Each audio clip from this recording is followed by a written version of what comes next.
பிரியமானவர்களே, இயேசுவின் நாமத்தினாலே உங்கள் வாழ்த்தி வரவேற்கிறேன். நன்றாக நம்புகிறேன், விசுவாசிக்கிறேன். இயேசு கிறிஸ்து நாமத்தினாலே உங்கள் ஆசீர்வதிக்கிறேன். ஏசாயா 50ஆம் அதிகாரம் 7ஆம் வசனம். கர்த்தராகிய ஆண்டவர் எனக்கு துணை செய்கிறார், ஆகையால் நான் வெட்கப்படேன். நான் வெட்கப்படுவதில்லை என்று அறிந்திருக்கிறேன், ஆதலால் என் முகத்தை கற்பாரை போல ஆக்கினேன். பாருங்கள், திருப்பிரசமான ஏசாயா அவர் சொல்கிறாரு, என்னுடைய வாழ்க்கையில் எப்படி இருக்கிறாராம்? இயேசு துணையாக இருக்கிறாரு. நான் என்ன காரியம் எடுத்தாலும் அவர் என்ன பண்ணுவார்? வெற்றிகரமாக என்னை வாழ்க்கை செய்கிறார். நான் வெட்கப்பட மாட்டேன், என் வாழ்க்கையில் வெட்கமே வராது. ஏன்னா நான் வெட்கப்பட மாட்டேன்னு நான் அறிந்திருக்கிறேன். முதலாவது இயேசு எனக்குள்ளே வந்துட்டானே, எனக்கு வெட்கமே வராது, அவமானம் வராது, எந்த வராது, தலைகுனு வரான்னு அறிந்திருக்கிறேன் என்று சொல்கிறாங்க. உங்கள் வாழ்க்கையில் தலைகுனிவா, வெட்கமா, பிரச்சனையா, பயப்படாதீங்க. ஆண்டவர் உங்களை பார்த்து தான் சொல்கிறார். அவர் உங்களுக்கு துணை நிற்கிறாரா? கர்த்தராகி ஆண்டவர் எனக்கு துணை நிற்கிறார். யாரெல்லாம் சொல்கிறீங்களா அவங்களுக்கு வெட்கமே வராதுங்க, வெட்கப்படுவதில்லை என்றார். ஆகையால் நான் வெட்கப்படேன், நான் வெட்கப்படுவதில்லை என்று அறிந்திருக்கிறேன். உங்களுக்குள்ளே அந்த விசுவாசம் வேணும்.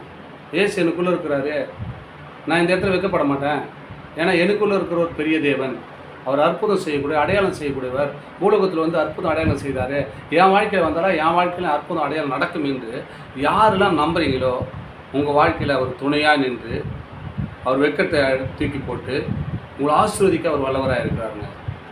அப்படி இருக்கும்போது தான் நம்பிக்கை நமக்குள்ளே வந்து எப்படிப்பட்ட நம்பிக்கை இருக்குன்னா, ஆதலால் என் முகத்தை கற்பாரை போல ஆக்கினேன். கற்பாறைக்கு போல் எவ்வளோ ஸ்ட்ராங் பாருங்கள். அந்த கற்பாறை எவ்வளோ ஸ்ட்ராங் இருக்குது, அதுபோல் விசுவாசம் ஸ்ட்ராங் ஆகிட்டாங்க. நம்மளுக்குள்ளே கற்பாறை போல் ஆக்கணும், ஸ்ட்ராங் ஆகிக்கணும். நான் அந்த வெட்கத்துக்கு பதிலாக ஒரு பிரச்சனை வந்தால் நம்ம முகம் சோர்ந்து போகக்கூடாது. கற்பாறை எப்படி ஸ்ட்ராங் ஆகுது, அதே மாதிரி நம்ம முகம் சோர்ந்தே போகக்கூடாதுங்க. அதாங்க ஏசு நம்மளுக்குள்ள இருக்கான அர்த்தம். அநேக பிரச்சனை எல்லாருக்கும் உண்டு. ஆனால் அந்த பிரச்சனை மத்தியில் நம்ம முகம் சோர்ந்து போகாதபடி, முகம் குலைக்காதபடிக்கு ஆண்டவர் நம்மளை வெட்கத்துக்கு பதிலாக ஆசீர்வாதத்தை வல்லவராக இருக்கிறாராம். எப்பொழுதுனா நம்ம ஆண்டவர் எனக்கு துணையாக நிற்கிறார் என்று நம்ம அறிந்திருக்க வேண்டும். ஏசு நம்மளுக்குள்ளே இருக்கிறான்னு சொல்லி நீங்கள் நம்பிக்கிட்டுனா போதுங்க. ஆகையால் நான் வெட்கப்படேன், நான் போவதில்லை என்று அறிந்திருக்கிறேன். அதனால தான் என் முகத்தை எப்படி வச்சுக்கிறானா, கற்பாறை போல் ஒரு ஸ்ட்ராங்காக வச்சுக்கிறேன். கஷ்டம் வந்துச்சேன்னு சொல்லிட்டு என் முகம் சோர்ந்து போகல, பிரச்சனை வந்துச்சுன்னு என் முகம் நாடி மாறி போகலை. நான் கற்பாறை போல் ஸ்ட்ராங்காக என் முகத்தை வச்சுக்கிறேன். ஆனால் எனக்குள்ளே இருக்கிறவர் என் தேவன் பெரியவர் அப்படின்னு யாரெல்லாம் நினைக்கிறீங்க? எல்லார் வாழ்க்கையிலும் பிரச்சனை இருக்குங்க. இயேசு வாழ்க்கையில் வர வச்சுக்கோங்க, அவர் துணையாக நிற்பாருங்க.